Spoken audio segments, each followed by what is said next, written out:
Good afternoon, everybody. Welcome to our April lecture in the medieval sections series of lectures on various different things, medieval and medieval Yorkshire. And this today we've got a nicely combination of both. We've got Vikings and Yorkshire, which is sort of following on what Alan Cook was talking about last month about moving it slightly earlier in time, or maybe not. Who knows? We'll find out. So it's really great, Alex, to see you today. Alex has got the background for the University of York in historical archaeology, then medieval archaeology. He presented papers at the Medieval Congress in Leeds, but also various other conferences.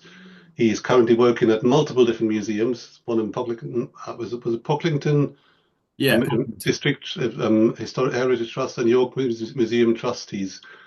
He's a specialism in Viking Age in the North Sea and has written at least two books, or at least the two books I've found, but there may be more. You never know. The first one, Riddles of the Isle, History of the Isles of Axholm from the Romans to the Normans in from 23, and Forgotten Vikings, New Approaches to the Viking Age, 2024. Is there more that I haven't spotted yet? if you were to ask me next year, there will be more, but currently it's just those two out. That's good, but it's nevertheless it's always good to see that there's more work coming, and No, if of course. you can always pass it on to Joe, or and then we can circulate it for the new publications coming out. So Yeah, I'll hand over to you, Alex, on your talk on Beyond Viking Yorkshire. brilliant. Thank you very much, Axel, and thank you everyone in the audience for being here today. It's lovely weather outside, so I'm trying to balance giving a lecture whilst having my window open and listening to the birds at the same time. I'm based in Yorkshire. I imagine most of you will also be based in Yorkshire, and today we're going to be talking about that oh so familiar and, in my humble opinion, best county in England. From a myriad perspectives, we're going to be looking at Viking Age Yorkshire, but to thoroughly understand Viking Age Yorkshire, I think one needs to understand it from the previous periods. So going to be talking a little bit about Roman period Yorkshire, the pre-Roman Iron Age, and also the 5th and 7th centuries as kind of a long build-up to the Viking Age from certain perspectives. So in many ways, we will be going beyond Viking Yorkshire, both spatially and chronologically. And much of this research is adapted from my most recent book, which is Forgotten Vikings. This was published last year. I say in the intro to that book that it is the Viking Age book that I've always wanted to read myself. As you can tell from my Zoom background, I'm mad about the Viking Age. I've been studying it for 8, 9 years now. Got into it in my A levels, kind of on a bigger than TV basis, and then went on to study it at the University of York under scholars Steve Ashby, Dawn Hadley, just to name two. And there are many different ways of approaching the Viking Age, both how it started, the myriad reasons and arguments about why the onset of raiding suddenly or gradually increased in scale towards the end of the 8th century, and also how the Viking Age tapered off, moving towards the end of the 11th century. So the book kind of takes a chronological approach, but it starts much earlier than a traditional Viking Age history book would, which normally kind of opens at the Lindisfarne raid. I've tried to start a bit earlier. And I also end a lot later. The entire final chapter is set almost entirely after 1066. So specifically, the chapters from that book that have inspired this lecture are the following five. So we're going to be talking about some early 9th century raids in Yorkshire and in northern England, then the immediate impact of the Great Heathen Army's invasion and settlement from 865 onwards.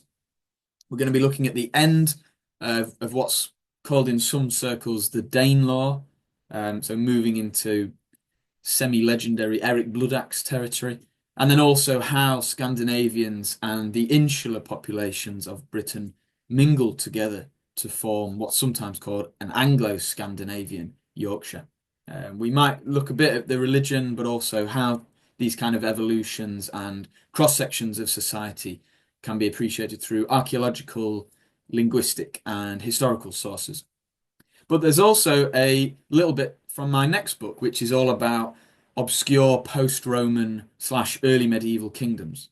The Forgotten Vikings book is your traditional history book. It's a narrative history, 10 big chapters. Little Kingdoms, my next project, is 62 small chapters. If anyone has seen Inside Number 9 or anthology shows, this is the early medieval version of Inside Number 9, the anthology book of the early medieval world. So both of these books are going to be talked about extensively today, along with, developing research. For those of you who may have come to some of my previous lectures, both online and in person, some of these topics I've spoken about before, but as was said in our kind of schmoozing before this lecture began, research is always ongoing. It develops, it snowballs, there's a momentum. So the hope here is that not only will you learn something in the audience and perhaps have some of your pre-existing views challenged or consider arguments from new perspectives, but also I welcome any and all feedback and however stupid the questions at the end. There are no stupid questions, but there will be silly answers, perhaps. So, on to the familiar.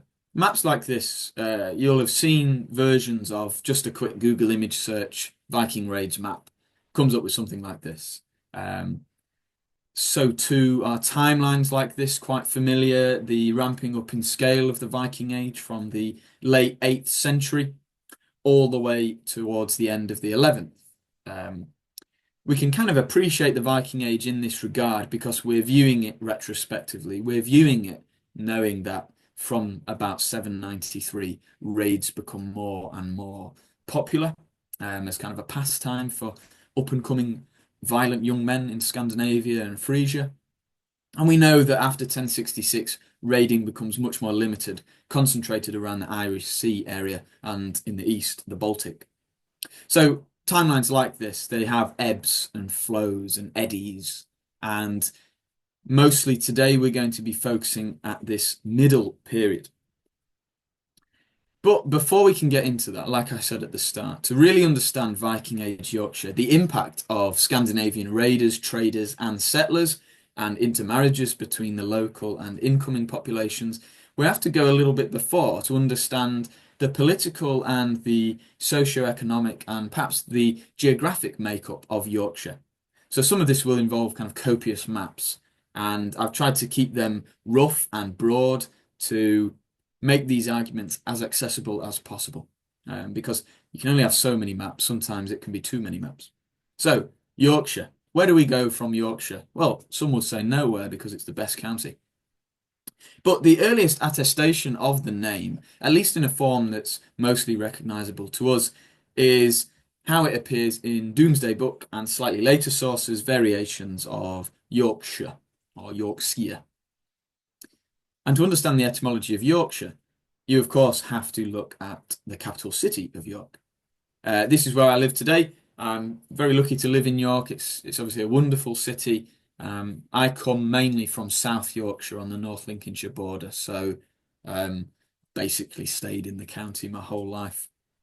And York appears throughout the historical record in various languages, various dialects. In some centuries, we're looking at 20 or 30 different written versions of York, and we can, via a process called back mutation, kind of travel downwards through York's etymological history to identify which different languages have affected the naming of the city.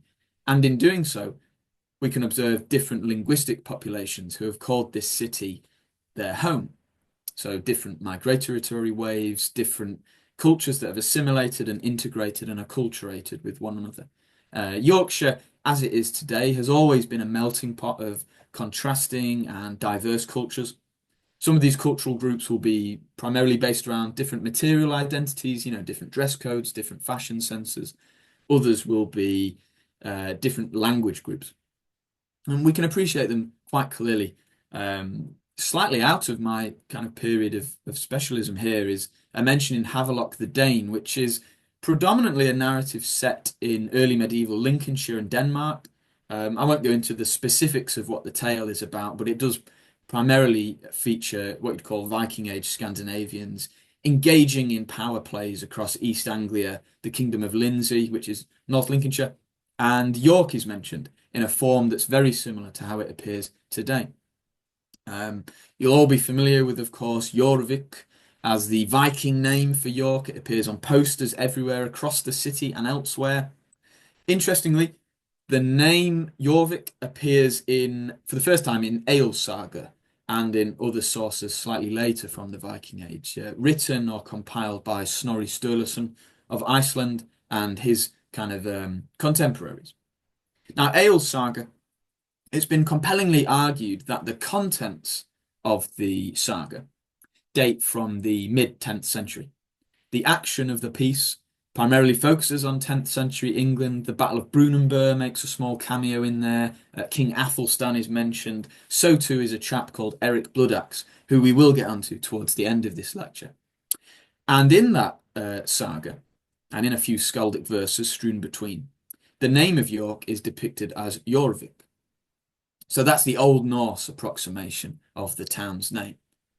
Was that the popular name at the time in the 9th and 10th centuries, maybe in the 11th? We don't really know. It can't be conclusively said that York was always known as Jorvik in the 10th and 11th centuries.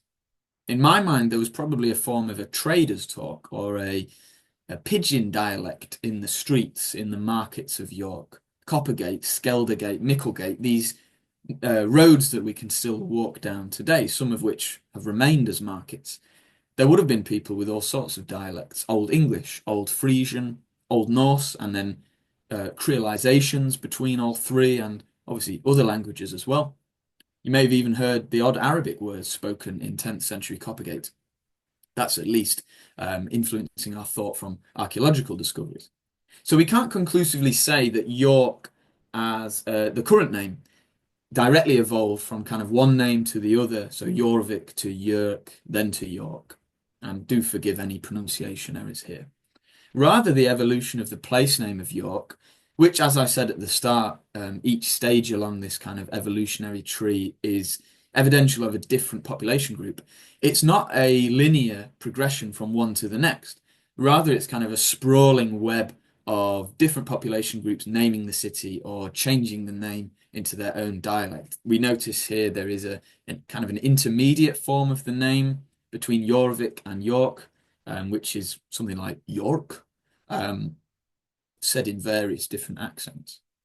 But Jorvik is preceded by an Old English word, but Eyjolf's saga and literature like this from the post-Viking Age, it was popularized mainly in the 12th, 13th, 14th centuries. And around that same time, York was known by very different names. It wasn't written as Jorvik in administrative documents.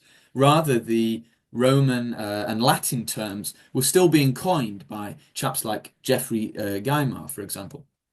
And before that, you may be familiar with this name. It was known in Old English, which is a language that shares various cognates with Old Frisian, a dialect from the modern Netherlands, as Eoferwic or Efferwich. There's various ways of pronouncing that name, and strewn throughout the Anglo-Saxon Chronicle, in Sawyer charters, and in other sources, we have different approximations of Efferwich as a name. And they're all Old English, but they all mean slightly different things. So, for example, Efferwicingas or Eowificingas, that means the people of York.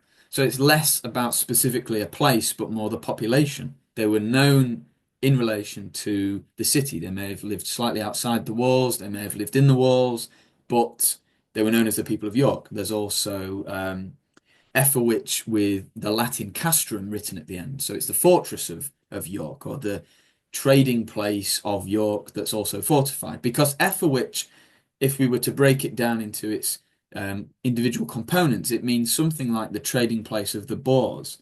Now, this has been argued to be an Old English approximation of the Latin name that was there already, which sounded like to Old English ears as place of the Boers, from the Latin ebor, which means something else, but it's kind of an approximation. There weren't specifically Boers in and around York in the 5th, 6th, 7th centuries, but the city was named after this because it sounded like it was. Now, there may have been a name that can be sandwiched neatly, perhaps, between the Latin name of York and the Old English name. And this would be something like Caer Ibrauc or Ifrog, from Old Welsh. So it's a Celtic language. It's not a Germanic language like all the examples I've been talking about until now. And this name appears in the Historia Brittonum, which is a 9th century Welsh source, written probably in central Wales. There have been some decent arguments that can nail it down to a specific year in the ninth century. Um, and again, this is an approximation of the Latin name, Iberacum or Iboricum, which is a Latin approximation of a Celtic name or a pre kind of Latin Brittonic name. There are various different ways to kind of hypothesize about the specific language that was being spoken in pre-Roman Iron Age England. As I'm not a linguist, I won't attempt to kind of nail down the specifics there.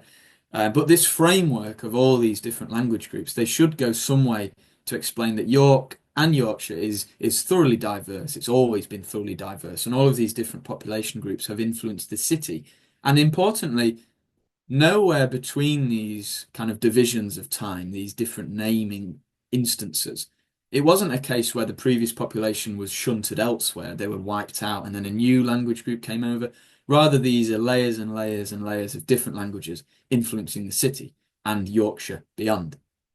So the picture that you should be building in your head here is that it's never a case of there's Yorkshire and then there's Viking Age Yorkshire that's kind of this new entity. Rather, it's all of these layers, all of these population groups and their ancestries, in some cases, kind of fictive ancestries that are twisting and turning like the roots of a tree, like the roots and branches of a yew tree, perhaps.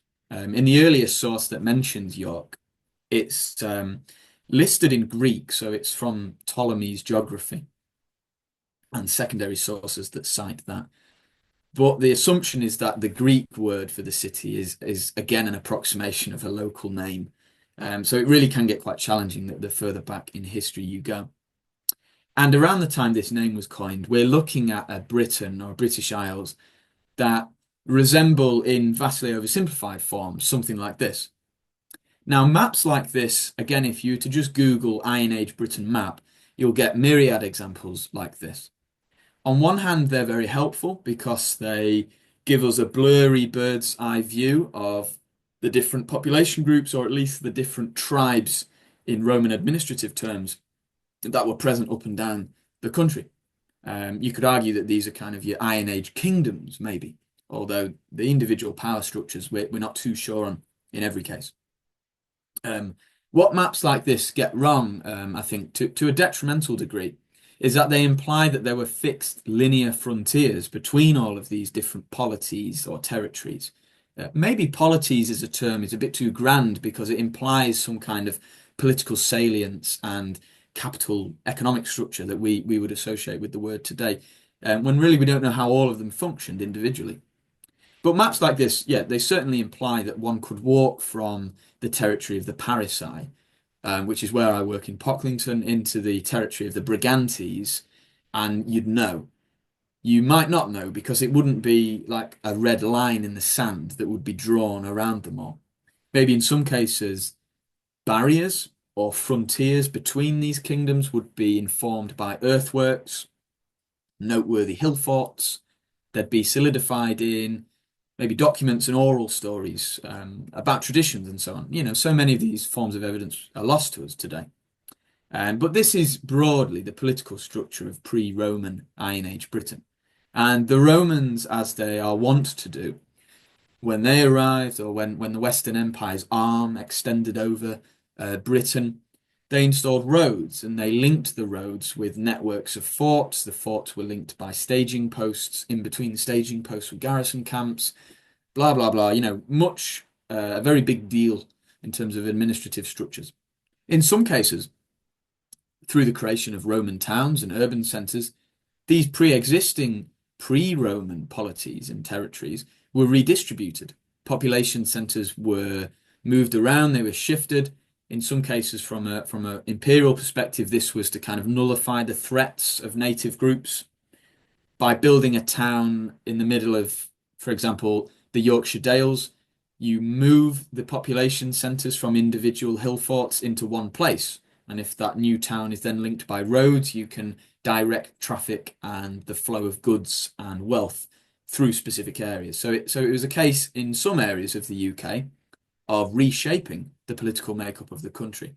In other cases, there seems to be some kind of continuity between these Iron Age kingdoms. Roman administrative districts, and then post-Roman kingdoms. In other cases, for example, in the Yorkshire Dales and North York Moors, where we have areas enclosed by roads, at least major roads, and with fewer forts, they kind of have been named in specialist literature as frontier zones or militarized areas. So areas where the population had to be pacified in some degree. But in the absence of imperial authority, in the slow socio-economic decline of the late Roman Empire across Britannia, we're left with a situation where all of these former administrative districts reassert, in some cases, local authority, in other cases, regional, in some cases, supra-regional authority. So many of these names will be familiar to you good listeners today. If I say Wessex, Northumbria, Mercia, you're probably like, yeah, heard of these, Alex. If I was to give you the kind of second-rate kingdoms like Lindsey, Elmet, Powys in Wales, a few of you will still have heard of them, but then there are even kind of smaller, more ephemeral kingdoms that exist between the gaps of all of these locations, like Asia or Erging. You know, there are so many examples. The degree to which political separatism seems to have occurred across Britannia is unparalleled, for example, in contemporary France and Germany. But it's a topic for a separate lecture, perhaps. But this is the landscape we're dealing with in the pre-Viking period. And if we focus specifically on Yorkshire, like I said, to understand Viking Age Yorkshire, to understand what came before it and all of these different language and population groups, I find it very helpful to understand all of these different little kingdoms. In some cases, these are just rural administrative districts from the Roman period that have retained their usefulness. In other cases, we're talking about quite large lordships that go to war against one another, different regimes, like a Northumbrian regime. So what I'm going to do now is run through about 8 or 9, maybe a few less, of these kingdoms or polities that existed in Yorkshire before the Viking Age. Now, the name Elmet, many of you will be familiar with. It can still be found in village names today. Sherburn in Elmet's the most cited example. That's near Leeds and York, sandwiched between the two. We have a number of sources that refer to Elmet. The most famous is, of course, Bede. In his ecclesiastical history, he refers to a king of Elmet, this small polity somewhere near the edge of Northumbria, and that its king was deposed by a king of Northumbria, King Edwin. So we can hypothesize that shortly after, Elmet's independence ran dry, and it was annexed in a kind of geopolitical food chain style by Northumbria, and so Northumbria grew by eating up what was once an autonomous Elmet, this lost realm, to coin Thomas Williams, from the middle of Yorkshire. We have other sources that mention Elmet, or at least they mention the word Elmet, like Igoryddon, which is a Middle Welsh poem that was written in Old Welsh at some point in the past from Wales, but it's depicting events in Scotland. Now, I won't bore you with all the nitty-gritty details here, but that poem does mention Elmet, but it can't be conclusively tied to Yorkshire, because there are a number of different locations also called Elmet, or words similar to Elmet, across Wales, across Scotland. So it might have been a bit of a generic name. Certainly its root words suggest it means something like many slaughter or many reaping. It might be generically associated with forests. So whether West Yorkshire's Elmet is the same as the Elmet from these Welsh sources, we don't know. But certainly there was a small kingdom here. There was also Deira, which many of you may know is the southern half of Northumbria. At one point, it was its own independent entity, certainly according to Bede, and through the great work of a scholar, Christopher Lovelock, he has argued very convincingly that Deira was focused on two different economies to the west of Yorkshire. And again, this map here is only meant to kind of vaguely visualize the dimensions of these countries, of these kingdoms. To the west of Deira, around kind of Driffield area, slightly west of there, we have an economy that's tied to pre-existing Roman administrative districts. In the east, by Holderness and modern Hull and Bridlington, we have an economy tied to the North Sea, which is traditionally an area of Germanic languages, your Old Frisian, Old Saxon, Old English. So there's two different language groups here. I mean, Deira, as the name of a kingdom, seems to come from a British or Celtic word. And we don't know where the capital of Deira was, if it had one. The most compelling argument for me is Driffield. York was certainly a potentially major economic centre, but it doesn't appear to have been a royal capital until Deira became sandwiched as the southern half of a much wider regime, which is Deira plus its northern neighbour.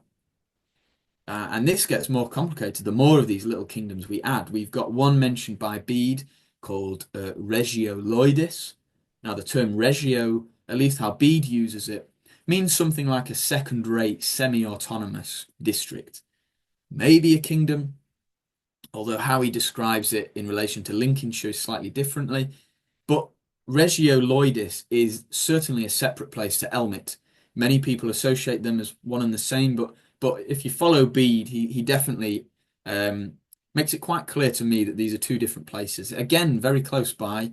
Loidis is associated with the capital of the International Medieval Congress, Leeds.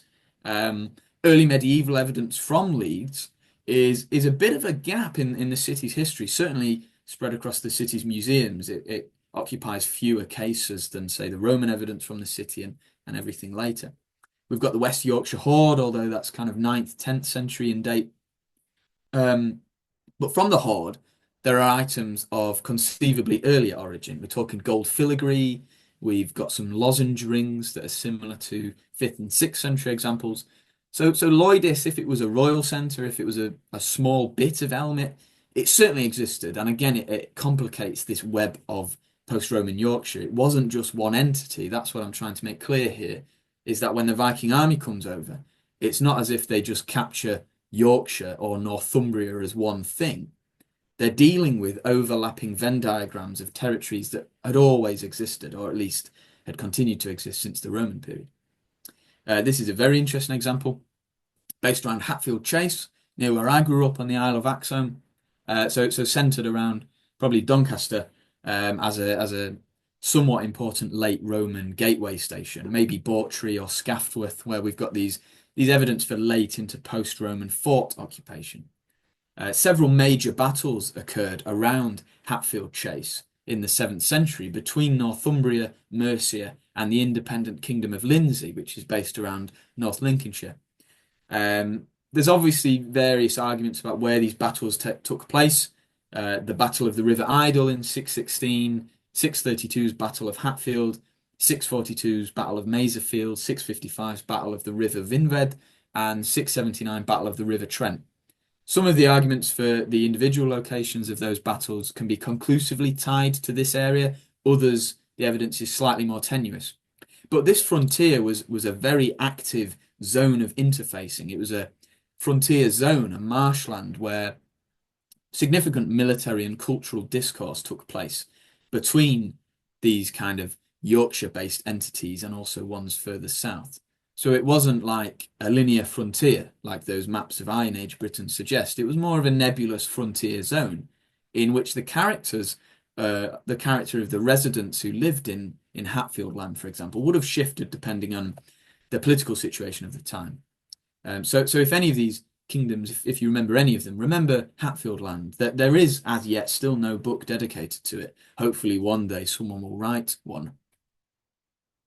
Now, Bernicia, the northern half of Northumbria. So this is kind of the second half of Deira. Mostly it's based around Northumberland, Bamborough area, but Whitby was considered part of Bernicia, and certainly the proliferation of stonework and masonry from Whitby. It became very popular in Yorkshire, and there's a very interesting PhD thesis written about this. For the life of me, I unfortunately cannot remember the name of the author, but I can maybe attach it in an email later, about how the proliferation of Whitby, therefore Bernician stone sculpture, subdued these independent polities that came before it with their own unique artistic sensibilities and expressions. So with the expansion of Bernicia, this idea of Northumbria shadowed over what came before. Just some quick examples to kind of end on. Craven, this is my absolute favourite little kingdom. I love it. The Yorkshire Dales remains mostly under investigated today in terms of early medieval evidence, but there's at least two polities that are mentioned in poems and hagiographies and Domesday Book that were based around here, slightly further north, maybe bordering the Lake District. And finally, we have a case of Berkshire. Now, how do we even learn about all of these individual polities, these administrative districts? There are various forms of evidence, some contradictory, some complementary. In the case of Berkshire, this is based somewhere around Knaresborough, Harrogate, Wetherby, Spofforth, maybe even Aldborough. It's recorded in Domesday Book, but we also have toponyms to go off, i.e. place names. Aldborough, which was quite probably a centre of this small geographic unit, was known in the Roman period as the capital of the Brigantes. It was at least a major municipal centre. In 633, Cadwallon of Gwynedd, after he killed King Edwin of Northumbria, ravaged Deira, kind of central Yorkshire, using this area as a base. That's been argued by Max Adams. I find that evidence quite compelling. There's also suggestions that lost earthworks around the village that's today called Marton cum Grafton once delineated the boundaries of this very small kingdom. And again, I'm saying kingdom here to avoid the complicated terminology of saying administrative rural district over and over again. You know, there's far more syllables in that word than there are in kingdom. We also have sources, believe them, not believe them, slightly dubious, from the immediate post-Norman period, like Simeon of Durham, who describes the owner of land in Domesday Book of this little area as one of the richest and greatest and most powerful English thanes in the north. And William Camden, writing about East Anglia around the home area, so in the Cambridgeshire Fenlands, he talks about it in a very similar way, like he maybe creates or at least uses lost oral accounts of wealthy Viking warlords and says that there were very rich landowners here. So people have argued that we're not looking at the creation of new Danish political entities or Scandinavian political entities in the middle of England, but rather the inheritance of pre-existing administrative districts or little kingdoms. And certainly the evidence, for example, that 633 raid would suggest that these areas like Berkshire, like Aldborough, they were important in the 7th century, and archaeological evidence would suggest they remain important, or at least they remain the residence of wealthy Scandinavian lords into the 9th, 10th centuries. So again, they're not creating new territories. The Viking impact isn't the creation of new political structures in Yorkshire per se, but rather the inheritance, transmutation, and evolution of ones that were already there. Some of this evidence can be seen from the portable antiquities scheme. One of my favourite forms of evidence, you get these clipped Islamic coins called dirhams all over the country. They're predominantly associated with Eastern England, at least. You get a fair few in the north. And there is one that's been found in Spofforth. Ironically, Spofforth has been argued as a major centre of Berkshire. By the time of Domesday Book, it's the richest and most densely populated region of this small corner of Yorkshire. And I say ironic because I went to Spofforth, I drive through it regularly. I once went when I was about 7 or 8 with my mum and dad, and it has the smallest Londis in the country. You couldn't even get an egg cress sandwich there. So how the mighty have fallen from a major capital, perhaps, of Berkshire to a place with a micro Londis. And I don't even know if the Londis is still there. But we're talking about modern shops. There was also markets at least and trading going on in 10th century Spofforth in the Viking Age. So we're getting into Viking Age Yorkshire now. And this clipped coin fragment, it's not just interesting because it's an Arabic coin, but because of what the Kufic script, which you can see clearly on the fragment, says, or rather what it doesn't say. So the kind of amount of people in England who can read 10th century Kufic script today is microscopic. I certainly can't. But cleverer people than I have translated these lines, and they've translated them as gibberish because it isn't actually Kufic script. Rather, it's a bastardization of what looks like Kufic script because in the eyes of people who'd be passing these coins between pursers alongside hack silver and slaves, perhaps, they wouldn't really know. It's a silver coin. It has squiggles on it. Yeah, probably Arabic. Go and have that. But what this suggests is that Arabic dirhams in Spofforth and in this wider North Yorkshire area were so frequently passed between hands at these trading sites that they were ubiquitous enough to kind of let people get away with these counterfeit measures. This same evidence appears at Old Walk, for example, near York, where there's imitation hack gold made of copper alloy, which suggests that gold was used so frequently that people could get away with passing off fake gold because no one was checking it. It was like, oh yeah, gold nugget, copper nugget, whatever. Another much more interesting piece of archaeological evidence from what today makes up Berkshire is the famous Vale of York hoard. Now, fun fact about the Vale of York hoard is that its current name makes it sound much grander than it actually is. Because it was discovered near Harrogate in official Portable Antiquities Scheme designation, the original name was going to be the Harrogate hoard, but that had already been given to a previous hoard, I believe, of Neolithic evidence.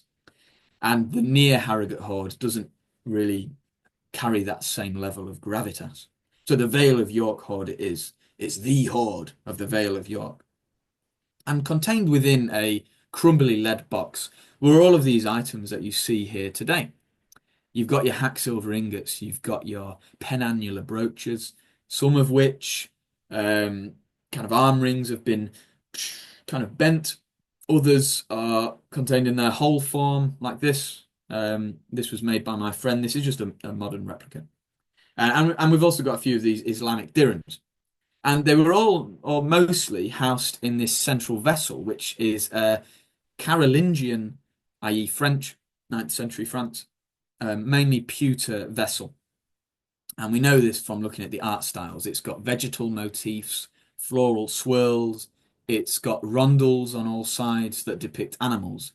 Now, interestingly, this style is, yes, it's Carolingian. Yes, it implies direct links between raiders in France and then also in Yorkshire.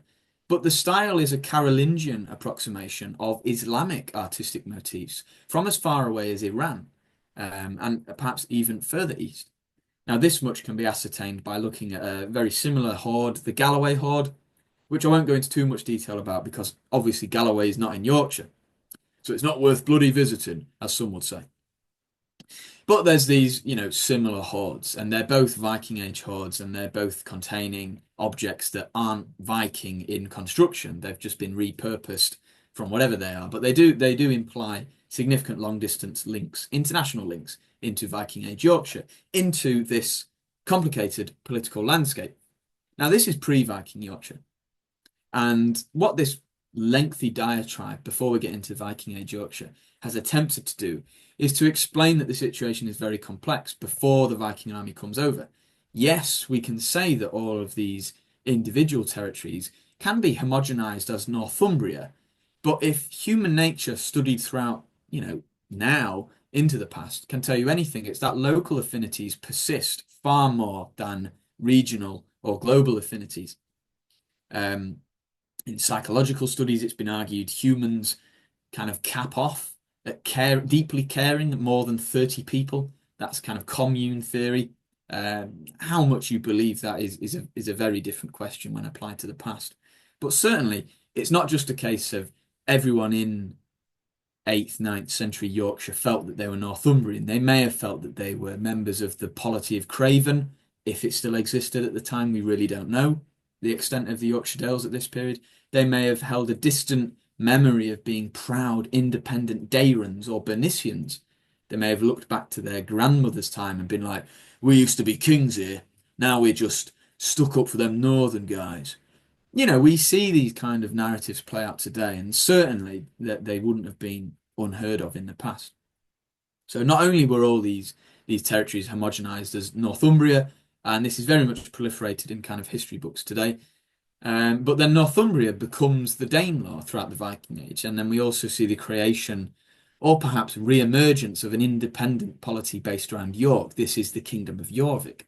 Finally, we're in Viking Age Yorkshire. So we've gone beyond Viking Yorkshire, as the title claims, and now we're back in it. And to talk about this, I want you to keep everything I've said in mind. It's not just Northumbria continuing how it goes year in, year out, and then suddenly, Vikings! Now it's the Danelaw. It's the case of these individual political structures, and I think I'd argue that they start to re-emerge through the scissoring of Northumbrian connections, through the kind of administrative breakup caused by the Viking Great Army.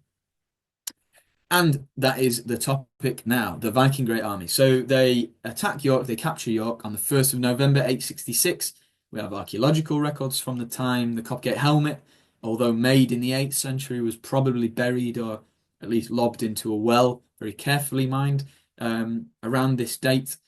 On the 21st of March the following year, two kings of Northumbria and two kings at the same time, mind, joined forces to try and retake the city. Both of them died, and their names were Osbert and Ella. Now, you can clearly see there that it's not one king of Northumbria. It was not a homogeneous kingdom. You've got these individual components, and they're ruled over by warring kings. Now, Northumbria in the late 8th century into the 9th was undergoing quite a lot of political strife. I don't need to go into that here, but it was certainly fragmenting semi-regularly. How it's written in the sources is that both of these kings fell. Later writers like Simeon of Durham add a little bit more detail. We may see in pop culture a legacy of this recapture of York, or rather capture of York, and the failed attempt at recapturing it from the Northumbrians in arguments surrounding the Blood Eagle. Now, you may all be bored about hearing of the Blood Eagle. I certainly am. Recently a paper came out that said it was hypothetically possible to Blood Eagle someone, but it doesn't mean that it was done as this set in stone torture method from the Viking Age. But in tradition surrounding this capture of York, King Osbert's killed in the city walls, and King Ella is said to have been Blood Eagled.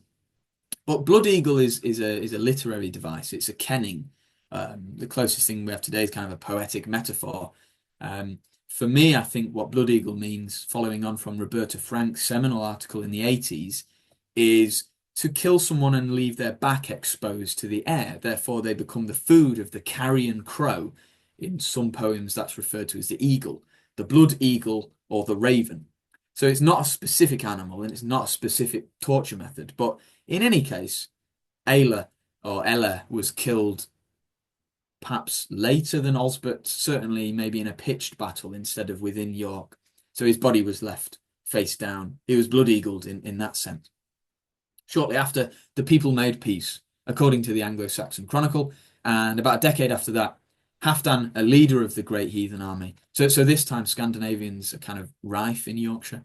He partitioned what remained of Northumbria into constituent parts, into his kind of jarls, if you like, his sub-leaders. Now, what's interesting is you consider what's going on the ground level in York. Yes, there was a foreign takeover. The sources are quite clear about that. But was it a violent time to live in York? Coins are still flowing into the city. Trade certainly booms in 10th century York to a degree that was unparalleled in previous pre-Viking centuries. So yes, it might be that the top layer of society was killed, or at least dispersed, because they had the most to lose.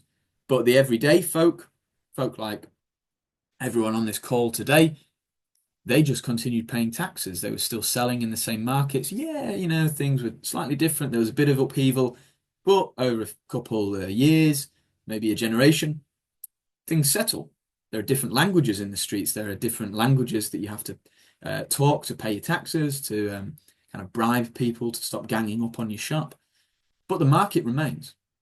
And as the years go on, we're talking about a timeline of this kingdom of Jorvik, this Danelaw, where you've got new kings that rule over it. In some cases, there are multiple kings, but certainly the population, they're not all Scandinavian. They didn't genocide the people who were there already.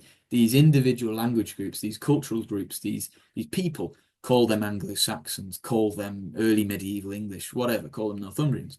They were still there. They assimilated, they're acculturated with the newcomers. So it's a nice mix of native and foreign, as Yorkshire is today, as it remains. And in the end of Jorvik, if we're to give it a neat timeline, is around the time Eric of York is killed. He's betrayed by a confidant. That's as much as we can understand from sources, somewhere in Stainmore, in Westmoreland, so towards the edge of the Yorkshire Dales. And I've mentioned before just a generic Google image search of maps of different periods of history, they'll always focus on linear frontiers. It really grinds my gears because you get assumptions that in the Viking Age, this was what England looked like. You had everything, excuse me, south of the Danelaw was Angler-Land or English Mercian Wessex, and then everything north of it was homogeneously Danish, much like we imagine that everything in Yorkshire was homogeneously Northumbrian. The situation, as I'm stressing here, is much more complex, and to really understand it, I think you have to get nitty-gritty into the local histories, a little bit of folklore, and appreciating kind of grey literature from the ground level, rather than trying to fit everything into a broad narrative. I mean, that's why I ended up writing an anthology history book for the next one rather than a narrative one. But if, in terms of narratives, if we're going to briefly go through all these individual kings of Jorvik, perhaps also kings of the Danelaw, but again, we're kind of wrapping ourselves in riddles here. Nowhere is the Danelaw written as this kind of individual kingdom. I mean, the term Danelaw doesn't appear until the early 11th century in the vernacular. Certainly, there was a Danish part of England. Yeah, absolutely. Especially concentrated around Lincolnshire, some areas of the Midlands and Yorkshire. But it wasn't this neat kingdom that sat atop Northumbria and Mercia. And it didn't have a capital. It'd be wrong to call Danelaw the Viking kingdom. Much like we can't call Jorvik the Viking kingdom. But it did have kings. It had rulers, and we know a few of them from the Anglo-Saxon Chronicle, from sources at the time. A few of them, like I mentioned at the start, are known from Eil's saga and slightly later Old Norse, Old Icelandic sources. And we can learn some individual facts, or rather opinions from the time or slightly later, attitudes about these individual rulers. Halfdan Ragnarsson was definitely leading a component of the Great Heathen Army. He died. Some later traditions say he went mad.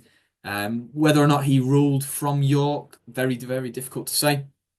His successor, Guthred or Guthrith, I once tried to find his tomb in York Minster. It says online he's buried there. No one knew. I don't think we'll ever find it, just like we'll never find the wooden baptistry that precipitated the current one. But Guthrith, as a king in the Danelaw, as a king of York, he's associated with this idea that he was half Scandinavian or half Dane and half English. So the TV show The Last Kingdom uses this character, who certainly was real, as a fictional device to bring the audience up to speed that there's this mixing, there's intermarriages, there's a simulation and acculturation between what you'd call a Viking population and what you'd call an Anglo-Saxon population. By the 10th century, by the end of the late 9th century, we're talking about Anglo-Scandinavians. And that's not to say that these people would have recognized these terms at the time, certainly not. They would have had their own ways of expressing their identity and what they perceived as their ethnicity. If we're to understand anything about early medieval ethnicity, it's that it's contradictory, it's kaleidoscopic, it's dynamic. It can't be fit into neat boxes like Viking, and Viking certainly isn't an ethnic term anyway. Following him, we at least are on firmer ground when we talk about these two kings, Kunuta and Sigfrode. They had coins. Their names are on coins. In some cases, these coins have both of their names on. And distribution-wise, we're talking about mostly centered around York, some slightly to the west in the Lake District, as far as Lancashire maybe. Sorry for mentioning Lancashire, of course. But the interesting fact about some of these kings, especially in the case of Kunuta, is that his name is rendered on the coins in a way, as noted, I believe, by Thomas Williams and a few earlier scholars, that to spell his name, you'd have to do C-N-U-T and make out the symbol of the Christian cross. I once gave a version of this lecture in person and I accidentally got U and N mixed up, so you can imagine how that went. But he ruled at the same time as Sigfrode or Siegfried. And what's that telling us? Were they ruling different parts of the Danelaw? Or were they sharing a throne? Were they sat on one another's laps? The situation is complicated even more by the discovery in 2011 of the Silverdale hoard, which is, at the time of me speaking, is the most recent. It contains coins with the most recently named Viking Age king ever, and this is a chap. It's written on the coins as Heir de Canute, which is probably a Latin approximation of the name Hartha Canute, like Canute the Great's famous drunkard son, as the sources would say. This is a different chap, of course.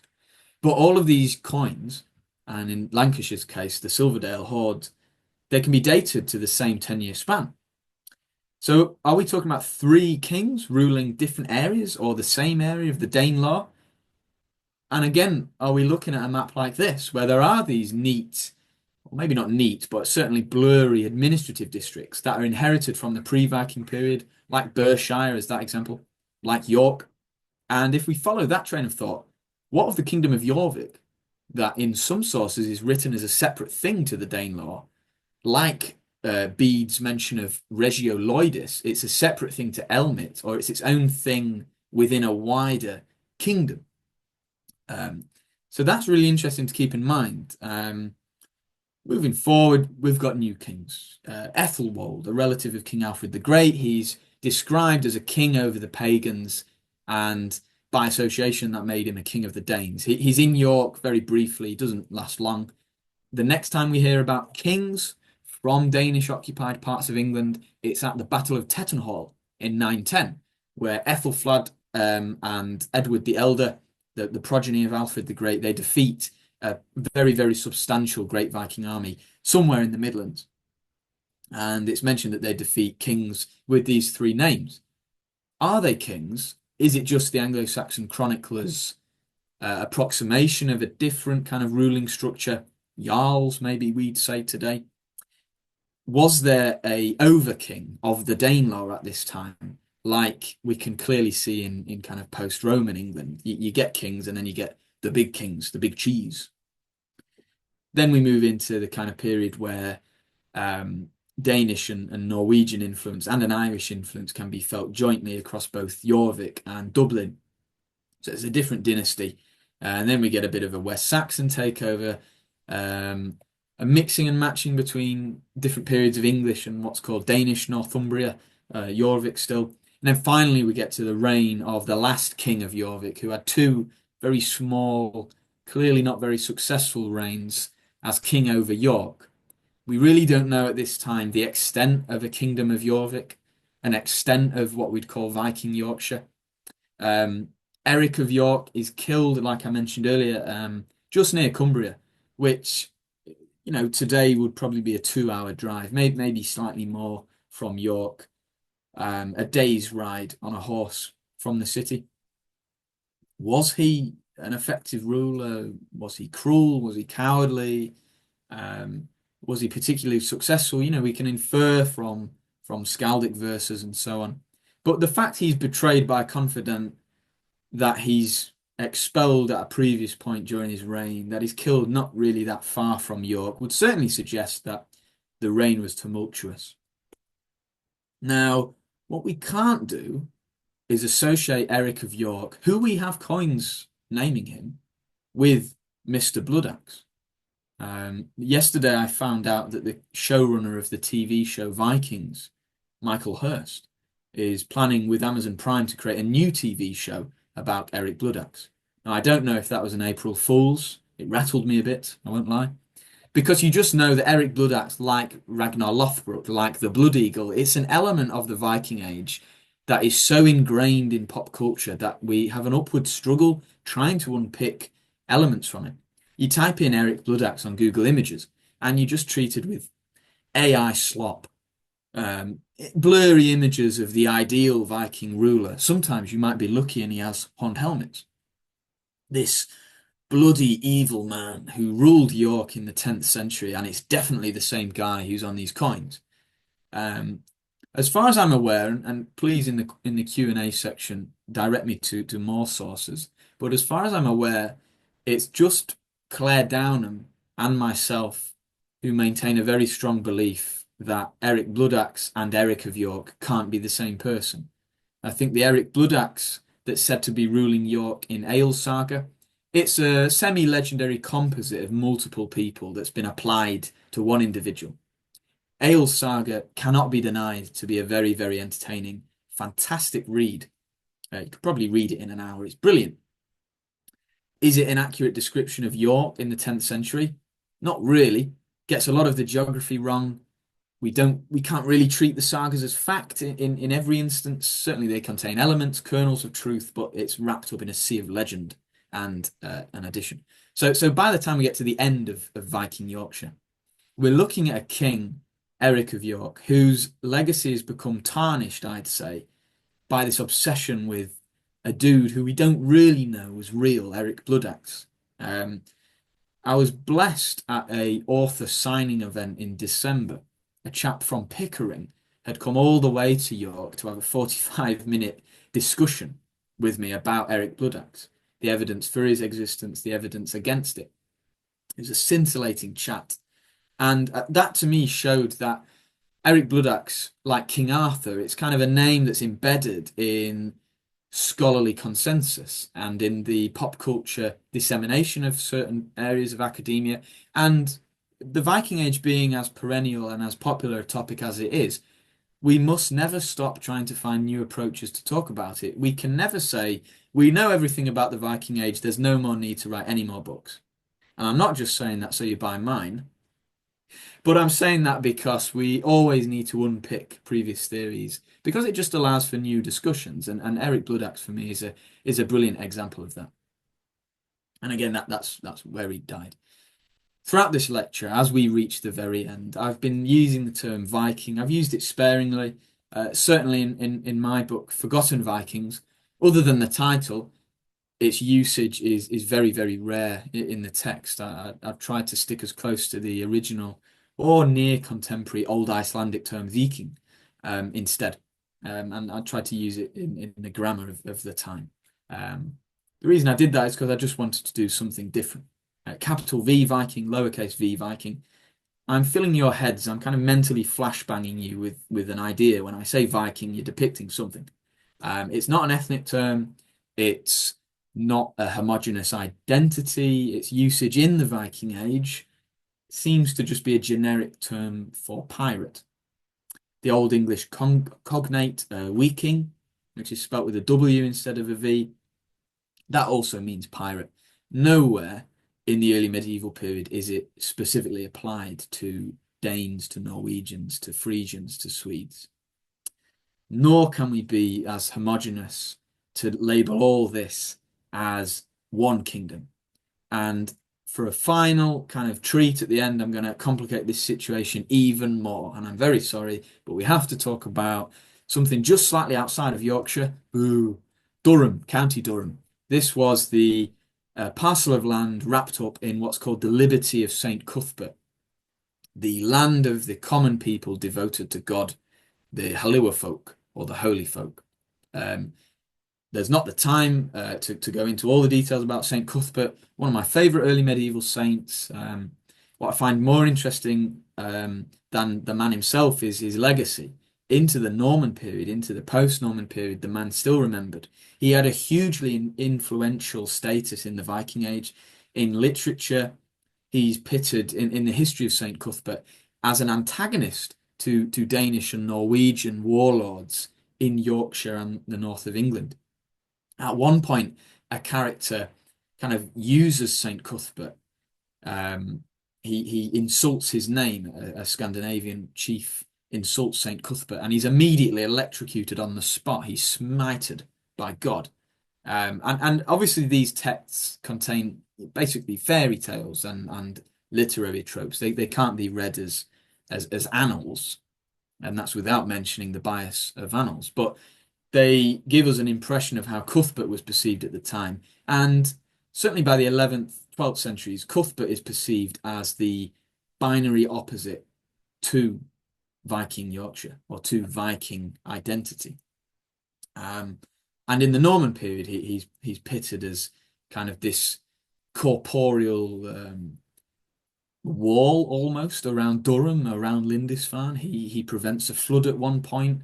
The bones of St. Cuthbert put out a fire. This kind of memory of the man who'd been dead by 500, 600 years by this point is tangible. And this isn't just a kingdom that's mentioned in poems. It's mentioned in charters from the 12th century. It's a specific regional identity within what was known as kind of the earldom of Northumbria by that point. There's a source that says I think it's 1104, and it specifically delineates between the people of Northumbria, England, and the Halua folk.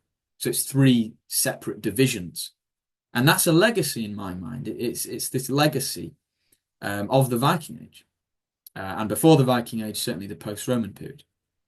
So I'll end, as all talks should end, with medievalists' favourite comedy, bit of Monty Python. Sadly, this isn't the Holy Grail; it's the Life of Brian. But I could make an argument it's late antique, so forgive me. And we've talked about Viking Yorkshire. What's that immediate legacy? We've got, the upcoming recent evidence, which is more firmly rooted in bioarchaeological data and science. So it's certainly not the fields I'm frequenting, but it does certainly prove there was Scandinavian DNA in England, whether that's directly from the Viking Age, the Great Heathen Army settlement, or it was there before, because the North Sea, it's always been a nexus of communication and migration. We've got the names, days of the week. There are connections there with Old Norse mythology, and before that, generic what's called Germanic mythology. Certainly in pre-Christian England, we shared a few deities, although not everything with Old Norse paganism. We've got the brilliant sculptural motifs, the Gosforth cross, just off the top of my head. That's a really tangible evidence of the Viking Age. The Sigurd gravestone from beneath the York Minster, this blending of Northumbrian, Whitby, Bernician artistry and Scandinavian intertwirling motifs. And you get that Anglo-Scandinavian stone corpus that's widely known. And just as a joke, one could say the Viking Age, that dichotomy between England and Danelaw is where the classic north-south divide comes from, wherever we agree on where the divide is. And it all, I think, comes back down to these much smaller divides, these divisions, not linear frontiers, but this blurry, and I will stress, oversimplified map.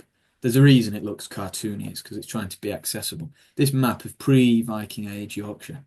Then we get Northumbria, homogeneous term. Then we get Danelaw. Then we get England. So, conclusions. We've gone beyond Viking Yorkshire chronologically. The first half of the lecture was on how we can approach the Viking Age from insular polities. We've gone beyond Yorkshire. We've gone to County Durham right at the end there, and we've also gone to Lancashire. Sorry, again. And we've also gone conceptually beyond. We've talked about Viking Age Yorkshire not as a homogeneous entity, not as a kingdom, but more of a loose network of these individual territorial units. And like I mentioned at the start, I've given versions of this lecture before. It's kind of loosely put together from bits and pieces of research I'm working on. Some of it's in the book, some of it's in the next book, specifically Little Kingdoms. And it's developing. It's always developing. That's the great thing of studying this stuff. We'll never know everything. And the more one learns about something, the more one realizes what they don't know. So, any questions about Viking Yorkshire, about Viking Lincolnshire, if you really want to, and pre-Viking Yorkshire, please ask away, and I will be more than happy to oblige. Thank you again for your patience and listening to me today, ramble on while the sun is shining, and I hope I haven't talked over the Grand National. Thank you very much. Well, thank you very much, Alex. Indeed, that was wonderful. Thank you for a wonderful overview. How else could you spend a Saturday afternoon while the Grand National is on? And that was really great, a great picture you painted about the whole vibrancy and diversity of what's going on in the modest, whatever, but 200, 300, 400 years, depending on how much you want to spread it. Yeah, well, certainly an attempt. So the format, for those of you who are new to this is if you can, if your technology allows, if you can switch on your camera, it would be great if you could ask questions in person. Just it's nice to see people, but some people may have issues with the technology made and only find they can put them in the chat, which is fine. We read them out. So there's time for questions. If you've got any thoughts, any ideas, please ask them. I've got a few questions as well. I might just throw in one while you think about other questions. Right at the beginning, you were talking about what was York like in the and what was the communication like, that you heard some Arabic and everything else spoken. Can you talk a bit more about your painting a picture about your different levels of communication, different languages of communication versus your own mother tongue language and then other things you spoke as a pick a period and say in your week York as a how that was like. Yeah, brilliant. Well, 10th century York. So this is my answer here will be primarily taken from chapter 8 of Forgotten Vikings. But we're talking about a kind of burgeoning, maybe metropolis is the wrong word, but certainly an urban centre relative to the time. You're going to get naturally in a prolific marketplace with links to the major Dublin slave trade, of course, over the Irish Sea. You're going to get a lot of wealth invested. You're going to get evidence for two-story buildings that there's one that's there. And in terms of the language, naturally, a major market attracts people from afar. I mentioned Arabic mainly because we have tangential evidence that the sight of someone from the Arabic world, it would have been a surprise. It would have been odd, perhaps, to see in early medieval England, but it wouldn't have been impossible. It certainly wouldn't have been abnormal. For example, there's a silk cap that was made from a bale of silk, and we've found a cap in York, we've found a cap in Lincoln. They're made from the same bale of silk. That silk bale probably came from Constantinople up along what we may call the Silk Roads, facilitated by Scandinavian, Baltic, Finnish, Frisian middlemen into York and Lincoln. But the silk, and the worms, of course, originated from China. And along all of those legs of that intercontinental relay are people speaking all these different languages. The dirham from Spofforth, it's not Arabic. The script isn't actual Kufic script, but it's an approximation of it. It's just generic squiggles that look like a different language, which to me implies that, yeah, there isn't a working familiarity with how Arabic works, but there's a familiarity with how Arabic is appreciated. It's a language connected to the wealth of this flow of Islamic silver, which was really, really important. Underlying the Viking Age, especially in the 10th century, are rivers and rivers of Islamic silver. Sometimes it's in hack silver, sometimes it's coins. So in York, yeah, you might not have seen every day an Arab visitor, but you would have seen people speaking Old English, people speaking Old Norse, and that goes for Old West Norse, Danish, Old East Norse, Swedish, Old Frisian, which is a very similar language. Some people argue it's a dialect, of the two. I certainly wouldn't argue it's a dialect. It's its own unique thing. But there are so many loan words between all of these languages, and they would have naturally crystallized, cooled, and mingled with one another. Early medieval England, I think, should best be understood as mostly bilingual. In the 5th, 6th centuries, inscriptions certainly suggest that Latin and what we'd call Old Welsh, sometimes Old English in runic form or in vernacular form, they're all appreciated on various different levels of the social structure of the time.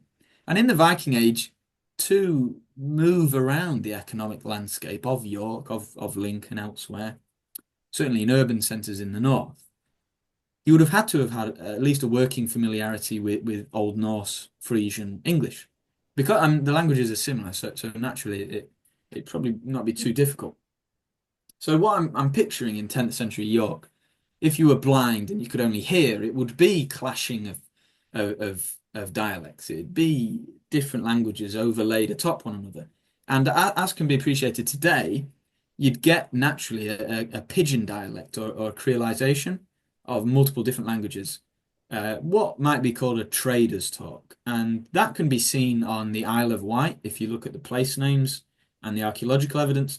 The 6th and 7th century Isle of Wight looks like it was probably home to a microcosm of all the different languages on the mainland, a trader's talk. And I'd argue I mean Matthew Townend, I'm standing on his shoulders really here. I'm stepping in his shoes. He's already kind of proved that you would have had these clusterings of lingos. And as a final node to that answer, there's this brilliant, it's my favorite object from the Viking Age, or one of at least, this tiny, tiny belt buckle. It's about that big. It looks like it's made of copper. It dates to the early mid 10th century. It was found in York in the 40s. It was actually made of bone and it was painted with copper alloy trace metals to look like it was more expensive than it actually was. Now, why would someone do that? Why would someone wear off-brand Gucci? It's to make them look bigger, better than they are. And you get these social pressures in urban environments when there's a lot of different people and when there's ladders to climb. And that to me is the most brilliant, perfect window you can get into 10th century York. It's a competitive environment, with or without all the different languages. I hope that does answer your question as succinctly as. I'm sure there's many more. Well, I can think of any other questions, any other comments from any of you who came to the lecture. There's two comments in the chat. Fabulous talk. Thanks, Alex, from Thank Jude you. Rhodes. And thanks for a very interesting talk from Philip Lancaster. Thank you very much. Oh, Lancaster, very close to the enemy. Absolutely fascinating. It's well, being living in well, in a village that has got the name Elmet in the title. Suddenly, they suddenly talking about the pre-Viking northeast or Yorkshire placing. It's very resonant, and it's even when you talked about the West Yorkshire Hoard, it's very interesting that it was found, and even in the narrowest definition of where the different within the Elmet kingdom diameters on the near the old whether the A1M widening when they were building that one. So suddenly you've got a hoard that is attributed to one place because you've got modern districts and modern dismissed units Yeah. where the Leeds is now based in the Leeds City Museum, which because that's the obvious nearest place to it. But the Kingdom of Elmet would have been in different parts. I think you've got very quickly things moving around and being reattributed to being slightly different because they're just. But I don't know enough whether the pieces can be even linked to any particular of one of the pre-Viking kingdoms or not, whether it's all. Well, no, it's extreme. Yeah, yeah, absolutely. Following on from everything you said, one of the great hurdles with talking about not just the Viking Age political map, but what came before is trying to knowingly, because we'll do it subconsciously, we apply our modern geographies, our districts, our council towns to the past. So we, like you say, we naturally associate certain hordes with different areas, even something as simple as the name makes us think, like the Vale of York horde. You go, oh, York. Was it found in York? No. But it will be housed in the Yorkshire Museum, for example. So, although it isn't currently, but it will be very soon. With the West Yorkshire Horde, now one of the reasons why I mentioned it, and thanks for mentioning it because I can go into more detail now, is that the pit it was found in, as some of you may know in the audience, the pit dates to the 9th to 11th centuries, I believe. So it was reopened on multiple occasions and more items were added. Now, given the Vale of York hoard, I kind of use that to hypothesize that it's a big uh, end of career hoard of like accumulated wealth of someone who's been all over the shop raiding and trading. And they're putting it down probably where they're building a farmstead or near enough. So I'm hypothesizing the size of that hoard, the scale of it, we can use to identify a not a lordship, but some kind of neat territory within Yorkshire. The West Yorkshire hoard can be used to a smaller degree to hypothesize something similar. And it also contains older items, like I mentioned, that were old by the Viking Age, so they may have been appreciated as treasures, maybe. Um, can the West Yorkshire hoard be tied to a kind of idea that Leeds was its own thing? Maybe not. But interestingly, a Viking Age hagiography, I think it's the Life of Saint Cathro, although forgive the pronunciation. That's one of the few sources that mentions Leeds. It calls it Lloydum Civitatum, so it's using a Latin name in the 10th century. And the appearance of the city in that source seems to imply it's a little bit of a border outpost between what's seen as English Yorkshire and Danish Yorkshire, or at least Northumbria and Mercia, perhaps.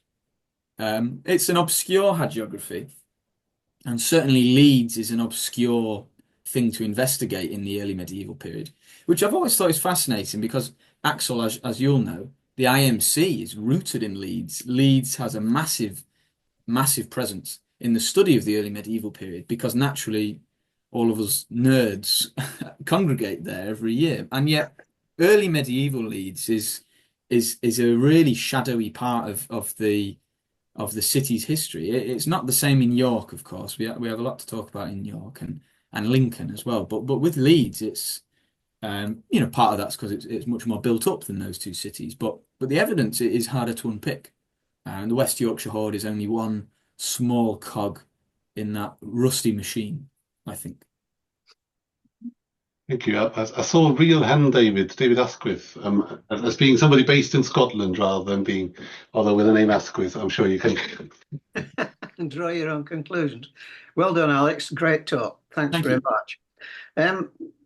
Axel, maybe you'll remember this as well, but about one of my earliest recollections of the medieval section was when there was some discussion of trying to get a talk from a chap called Walter Bodmer from the Oxford University DNA research group. And he'd done some sampling, if I remember rightly, across the whole of the UK and identified a number of DNA traits. The ones that surprised him were signs of a connection between West Yorkshire and Welsh DNA, which he thought might amount to a location for Elmet. And if I remember rightly, and I might be wrong, he had a map with loads of dots on it, and I got the impression that the area of this Welsh trace, these trace elements or whatever you call them, were in the Aire Valley, somewhere between Leeds and Skipton. Yeah, that rings a bell. I don't know whether there's any substance in it or not, but I've always thought that was interesting. The other thing that's completely different from that crossed my mind while you were talking was the etymology of York. The first syllable rings similarly to the name for the River Ure, which sometimes is URE and sometimes is rendered as YORE. I don't know exactly where the mouth of the River Ure is, but I think it flows into the Swale, does it not? Shortly above York. Yeah, it runs through what was once Yoredale, Wensleydale now. Yeah, that's right. The word ooze just means river. And it kind of Muddy starts. river, I think, isn't it? Yeah, it starts above. It's a bit of a non-net. It's a bit of a That's river names for you. They all just mean river. And it doesn't have the ooze has no source, and the ooze has no mouth. At one end it's the Swale, and the other end it's the Humber. But I wondered whether the Ure in Yoredale and the Ure in York had any connection. Just a thought.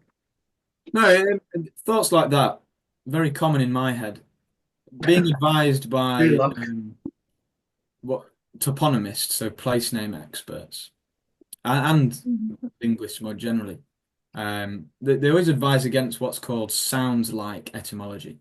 So where an instance of two places that they might be close, they might be far away, but they have like the same syllable in the example you're citing.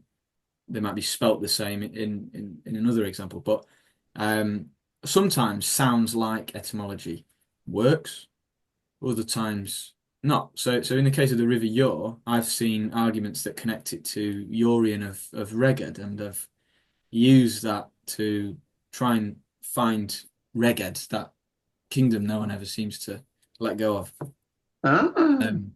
But again, I mean that's another topic, right? But I could be here for another hour arguing about Reged. But that's Reged's over the watershed. We won't talk about them. Yeah, well, it depends who you ask. But I mean, your first question to connect both answers together. location of helmets. I mean, yes, DNA evidence can inform us, but we have to be very careful about using it with preconceived ideas in mind. So the bigger the elephant in the room about like Anglo-Saxon migration and so on, it is always that we identify strands or traits or whatever traces of North Sea Saxony DNA. Then where we find it in England, we're like, oh yeah, lines up with what Bede says. But DNA and ancestry is a very different thing to ethnicity and identity, especially in a time as wishy-washy as the early medieval period. So yes, I mean Welsh DNA to oversimplify it in West Yorkshire and the existence of a kingdom with an old Welsh name. Yeah, it correlates, but whether they felt that they were Elmetian or whether we're talking about kind of remembered generations, we go around in circles. But that's the part of the fun, really. With Elmet, um, because it's mentioned or people associated with Elmet are mentioned in Igodothin, that Middle Welsh poem. We kind of automatically assume that poem, where most of the action is centered around Scotland, then takes a foray into West Yorkshire. But much like the Catriath equals Catterick argument, and for those who don't know, Catterick in Yorkshire has been proven that it could descend from a Celtic name called Catriath, and that same word appears in this poem that features Elmet. So people argue that Catterick is the same place. But just because a word might look similar to the ancestry of a different word doesn't mean that they're the same place. So Tim Clarkson is another scholar I read frequently, certainly one of the big inspirations for Little Kingdoms. He's one of the first names I've seen talk about this whole idea that Elmet and Catriath might best be unpicked from Yorkshire altogether. Because when we start to read Igodothin, the earliest translations, um, as a primary source, instead of this assumption that it might talk about Lincolnshire and Yorkshire, we can appreciate Elmet, we can appreciate Catriath somewhere around Tweeddale or Hadrian's Wall. And to expand from there, that there's also an Elmet mentioned on a stone in Wales. Now, yeah, it might refer to the one in West Yorkshire, or it might refer to one in Scotland, or it might refer to the one in Wales, because there's a territorial division, I believe, in Diffeth or Difford, that also goes by the name Elmet. So there's numerous Elmets, and that's not talked about as much as the West Yorkshire Elmet. I think West Yorkshire's Elmet, because it's remembered in village names, it has a monopoly over the discussion of Elmet altogether. When to me it seems clear there are lots of different versions of Elmet. No one Elmet is better than the other. I think they're all fascinating. And yeah, sorry to ramble from what in my head was a concise answer, but yeah, I mean Elmet rather than Elmet, I suppose. Yeah. There's a question from Zoom user. I think you also, I mean, I saw that you You want to switched on come your in? camera, but I can't quite see. It's If Martin you, Owen. Who is it? Sorry. Martin Owen. Oh, right. Welcome, Martin.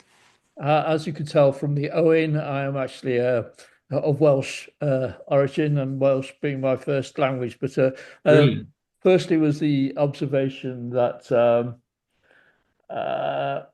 I still call it Swydd Efrog.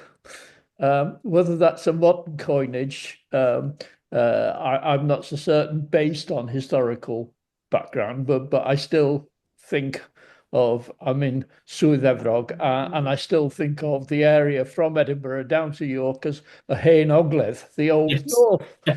Um, but I currently reside in the Home Valley, which sounds a very Norse name to me. Is that correct? Correct indeed. I'm from the Isle of Axholme, and that name means like watery island, and home is Old Norse for maybe not as generically as we use it, island. It means something like water meadow. So in most cases, it's an island. Um, I'm not certainly. aware of any Norse archaeology in the area. Has there been any?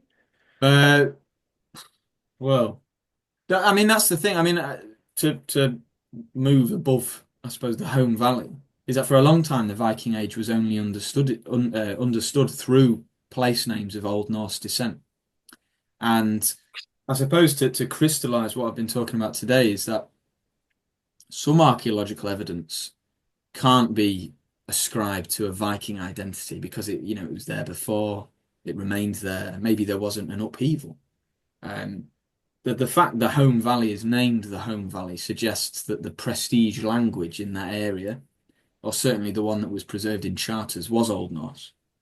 As for specific archaeological evidence, I'd have to go away and have a look, read some papers, get back to you.